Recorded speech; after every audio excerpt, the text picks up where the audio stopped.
এই মাটিতে গুন্ডামি করে ইলেকশন জিতানো যায় না। আর এবার ইলেকশন মুক্তির ইলেকশন। বাংলার মানুষ মুক্তি চাইছে আপনার কাছ থেকে। মেয়েকে সুরক্ষিত রাখতে চাইছে, ছেলের রোজগার চাইছে, আমার সংস্কৃতি চাইছি। বাজার বন্ধ হয়ে গেছে, মানুষ জেনে গেছে আপনি কার জন্য করেছেন, কিসের জন্য করেছেন, কি কি করেছেন। আপনার কুষ্টি কুণ্ডলী সবকিছু আছে।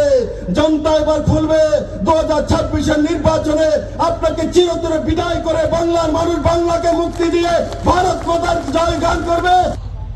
ভারতবর্ষের প্রথম সবচেয়ে বেশি কয়লা উৎপাদক রাজ্য আসানসোল বাংলাতে তৈরি হয়েছে, কিন্তু এখন আসানসোল সবচেয়ে বেশি পুরনো কয়লার খনি হিসেবে চেনে না, আসানসোলের কয়লা চোরদের জন্য চেনে। কমিউনিস্ট আর তৃণমূল কংগ্রেসের নেতৃত্ব ক্যাডারের কারণে আজকে চ্যাটার্জি বিল্ডিং পিছিয়ে গেছে, কাটমানি সামনে চলে এসছে। আজ হাওড়া ব্রিজ পিছনে চলে গেছে, ভাইপো সামনে চলে এসেছে।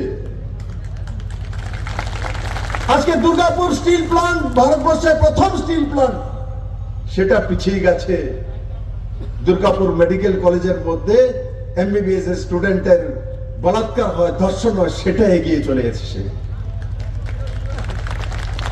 আজকে যে বাংলাকে সবচেয়ে বেশি জুট মিলের জন্য চিনত, সেই বাংলাকে আজ সবচাইতে মিথ্যা বলার মুখ্যমন্ত্রীর কারণে চেনে। বাংলা ওনাকে মুখ্যমন্ত্রী বানিয়েছে, বাংলা ওনাকে এমএলএ বানিয়েছে, বাংলা ওনাকে এমপি বানিয়েছে, রেলওয়ে মন্ত্রী বানিয়েছে। এই বাংলা ওনাকে সবকিছু দিয়েছে, আর উনি বাংলাকে অনুপ্রবেশকারী দিয়েছেন। এই বাংলাকে ঘুষ পিটিয়ে দিয়েছেন। আমি এখানে যারা মুসলমান জন্মগ্রহণ করেছে, আমার দিদিও বসে আছে, তার জন্য বিরোধ করি না, কিন্তু দেশ বিভাজনের পরে যারা অনুপ্রবেশ করে রাতের অন্ধকারে এখানে আসবে, তাদের জন্য এক ইঞ্চ জায়গা ভারতীয় জনতা পার্টি আর নরেন্দ্র ভাই মোদী দেবে না। আপনি যতই চেষ্টা করুন না কেন মমতা ব্যানার্জি, একটি অনুপ্রবেশকারী এখানে থাকতে পারবে না। কিন্তু যারা জন্মগ্রহণ করেছে, মুসলিম হোক, হিন্দু হোক, খ্রিস্টান হোক, জৈন হোক, এরা থাকবে। আর যারা ওপার থেকে অত্যাচারিত হয়ে এসছে, এরাও যারা হিন্দু, বৌদ্ধ, খ্রিস্টান, জৈন, শিখ, এরাও এই ভূমিতে থাকবে। তাদেরকে কেউ এই ভূমি থেকে উৎখাত করতে পারবে না। এই ভূমি ভারতীয়দের ভূমি। কিন্তু একটা লড়াই আপনাদেরকে লড়তে হবে, লড়তে হয়। আর লড়াইয়ের পরেই সাকসেস আসে। যুদ্ধ তো একটা লড়তেই হয়। এখন এই রাজ্যের মুখ্যমন্ত্রী ভাবছে যে আমার কাছে কৌরব সেনা আছে, আমার সেনারাও বলাৎকার করে, ধর্ষণ করে, কোনো কিছু হয় না, আমি আছি, তাদেরকে ছেড়ে দেই। মহিলাদেরকে বলি 7টার পরে বেরোনোর দরকার নেই, মহিলাদেরকে বলি 7টার পরে বেরোনোর দরকার নেই। পশ্চিমবঙ্গের মহিলারা 7টার পরে বেরোবে না। যেই ভূমিতে মায়ের প্রজারা, যেই ভূমিতে দক্ষিণেশ্বর, যে ভূমি কালী মায়ের ভূমি, উনি প্রথম বলছেন ये বাহারি, ये বেঙ্গলি, ये নন বেঙ্গলি।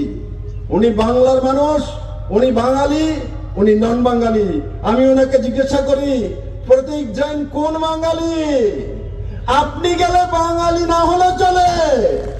আর বিপ্লব দেবের সঙ্গে যদি কোনো জৈন ভাই দাঁড়িয়ে যায় তো বাহারি এসে গেছে। আপনার সঙ্গে দাঁড়িয়ে গেলে, আপনি ওনাকে বাঁচানোর জন্য ওনার বাড়িতে চলে গেলে, তখন কাকে বাঁচানোর জন্য গিয়েছেন? কোন বাঙালি উনি? কোন বাঙালি? কার করে জন্মগ্রহণ করেছে? কি কাজ করে? কোন পার্টির নেতা? ওই বাড়িতে পৌঁছে গেছেন। কারণ কি? ওনার ভাইপোর পুরা কুণ্ডলী, যত কয়লা চুরি, গরু চুরি, কাটমানি, পাথর চুরি, বালি চুরি, সব কাহিনী সেই জায়গায় রয়েছেন। মাপ পাবেন না আপনি, বাংলার মানুষ আপনাকে ছাড়বে না। ইডি তো আপনার যেটা করার করবে, সেটা ব্যবস্থা করবে, সেটা আলাদা সংস্থা, কিন্তু বাংলার মানুষ তৈরি হয়ে বসে আছে, জবাব দিতে হবে। 2011 সনে আপনি মা মাটি মানুষের কথা বলে বাংলাতে সত্তাতে এসেছিলেন, মানুষ আপনাকে বিশ্বাস করেছিল। তার বদলে মা মাটির বদলে কি দিয়েছেন? সবার মা কেড়ে নিয়েছেন, বলাৎকার করাচ্ছেন, মাটি ভাইপুর হাতে তুলে দিয়ে দিয়েছেন। আর মানুষ মনুষ্যত্ব বোধ আপনার কাছ থেকে বিনাশ হয়ে গেছে, বিনাশকারে আপনার বিপরীত বুদ্ধি হয়ে আছে।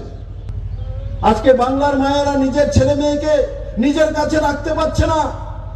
রোজগারের জন্য 5,000 10,000 রোজগারের জন্য বেঙ্গালুরু যেতে হয়, দিল্লিতে যেতে হয়, পাটনাতে যেতে হয়, ভারতবর্ষের বিভিন্ন প্রান্তে যেতে হয় 5-10 হাজার টাকা কাজ করার জন্য। কিন্তু আপনি তো সেই কাজটা করেছেন।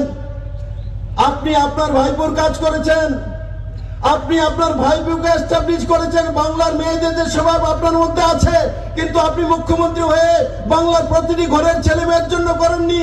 আপনি করেছেন আপনার একমাত্র ভাইপোকে এস্টাবলিশ করেছেন, ওনাকে রাজনৈতিক ভাবে এস্টাবলিশ করেছেন, ওনাকে আর্থিক ভাবে এস্টাবলিশ করেছেন।